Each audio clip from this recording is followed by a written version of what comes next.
अस्सलाम वालेकुम। I hope so you are fine. Let's start our lecture number 10। आज हम चैप्टर नंबर 2 का ओवरव्यू करेंगे। पिछली कुछ वीडियोस में हमने चैप्टर नंबर 2 की सारी डिटेलिंग पढ़ी। अब चैप्टर नंबर 2 में हमें मेन किन चीज़ों का ख्याल रखना चाहिए, आज हम वो डिस्कस करेंगे। फर्स्ट ऑफ ऑल हम रैशनल नंबर की बात करते हैं। रैशनल नंबर वो होते हैं जो भी रियल नंबर्स को बिलोंग करें। रियल नंबर पर जाएं, जिसमें 1 to 9, इसमें हम कोई भी नंबर्स ले सकते हैं, वो रैशनल नंबर है।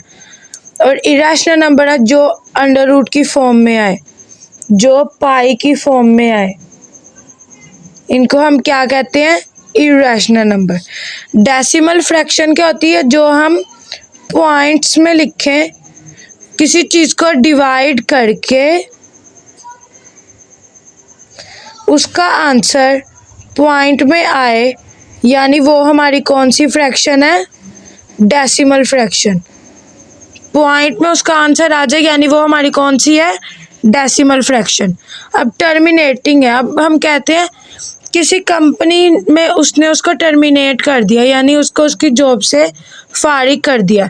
टर्मिनेट वो है जब हम डिवीजन करते करते एक पॉइंट पे स्टॉप हो जाए, उसको कहते हैं टर्मिनेटिंग। और नॉन टर्मिनेटिंग और रिकरिंग फ्रैक्शन उसे कहते हैं जिसका कोई स्टॉप ना हो, वो चलती जाए, उसको हम क्या कहेंगे? Non terminating fraction. और हमने 2.1 में उसकी डिफरेंट प्रॉपर्टीज़ पढ़ी। अगर आप उस प्रॉपर्टीज़ की एक्सप्लेनेशन पढ़ना चाहते हैं तो आप प्लेलिस्ट में जाएं और उसके थंबनेल से चेक करें और उसका फुल डिस्क्रिप्शन देख लें। और अब ये नेक्स्ट है रेडिकल एक्सप्रेशन। हमने इसमें पढ़ा कि रेडिकल एक्सप्रेशन क्या होता है। कोई भी हम फॉर्म अंडर रूट की फॉर्म में लिखें, उसको हम कहेंगे रेडिकल एक्सप्रेशन। अगर हम उसको 1/2 की फॉर्म में लिख दें तो उसको क्या कहेंगे? Exponential notation. और अगर हमने उसका कॉम्प्लेक्स नंबर की वैल्यू, इसमें बस 2 वैल्यूज़ हमने ली हैं। एक इयोटा स्क्वायर की वैल्यू है जो कि -1 है, और इयोटा की वैल्यू है -1 under root. I hope so you understand it. Radical expression, exponential notation और कॉम्प्लेक्स नंबर्स की वैल्यूज़। अब हम इसको अब हमने रियल नंबर और कॉम्प्लेक्स नंबर का चैप्टर है। हमने इस चैप्टर में रियल की और कॉम्प्लेक्स नंबर की ही डिस्कशन पढ़नी है। अब ऐड उसने हमें कह दिया करने को, 1 प्लस इयोटा दे दिया और यहाँ पे प्लस दे दिया और 2 प्लस इयोटा दे दिया, यानी ये ऐड हो रहा है। इसको हमने सिंपली ब्रैकेट इसकी ख़त्म कर लेनी है। फर्स्ट ऑफ ऑल हमने क्वेश्चन को सॉल्व करना होता है, हम अपनी ब्रैकेट को रिजॉल्व कर देते हैं, ख़त्म कर देते हैं। जिस तरह उसने हमें प्रोसीजर बताया कि पहले हमने ब्रैकेट ख़त्म करनी है, फिर हमने डिवीजन के साइन को, फिर मल्टीप्लिकेशन के साइन को, फिर एडिशन के साइन को, फिर सब्ट्रैक्शन के साइन को ख़त्म करना है। अब हम उसी रूल को लेकर चलते हैं तो ही हमारी सारी रूल्स फुलफिल होते हैं। अब हमने ये रियल नंबर है, ये रियल नंबर है, इनको प्लस कर लिया, 3 आ गया, एयोटा तो 2 एयोटा। अब this is our real number and this is our complex number. अब सब्ट्रैक्टिंग है, सिंपली अगर आप ये वैल्यू लिख लो और सेंटर में बस क्या डालोगे? माइनस, तो वो हमारी कौन सी हो गई? सब्ट्रैक्टिंग।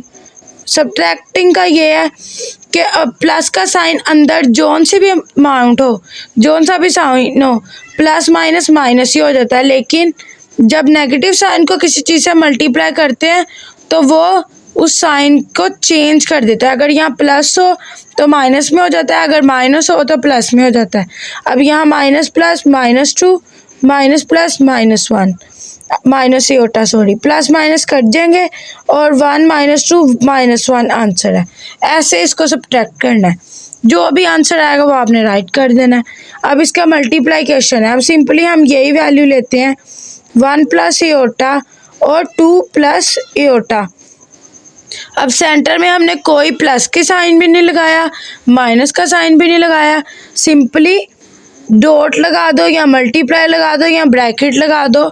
उसका यही मतलब है कि हम इसको मल्टीप्लाई कर रहे हैं। अब हमने इसको मल्टीप्लाई करना है फर्स्ट अमाउंट को सबके साथ, सेकंड अमाउंट को सबके साथ। पहले 1 को करेंगे 2 प्लस एओटा, फिर +1 2 प्लस एओटा। अब सिंप्लीफाई करेंगे 2 plus aorta plus 2 aorta plus aorta square. यहाँ पे क्या आ गया 2, इन दोनों का प्लस किया 3 एओटा और एओटा स्क्वायर -1 हो गया। फिर हम इसको ख़त्म करेंगे 2 में -1 किए 1 plus 3 iota. This is our complex number and this is our real number.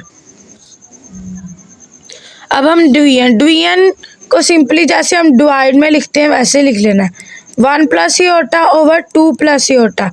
बस इसमें एक इतनी सी वैल्यू का चेंज है डिवीजन में कि हमने जब डिवीजन करना है इसको रैशनलाइज करना है।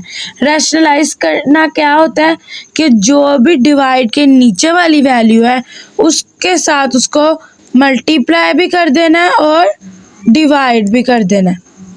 फिर सिंपली जैसे हम इसको मल्टीप्लाई करते हैं और अपना आंसर कैलकुलेट कर लेना है।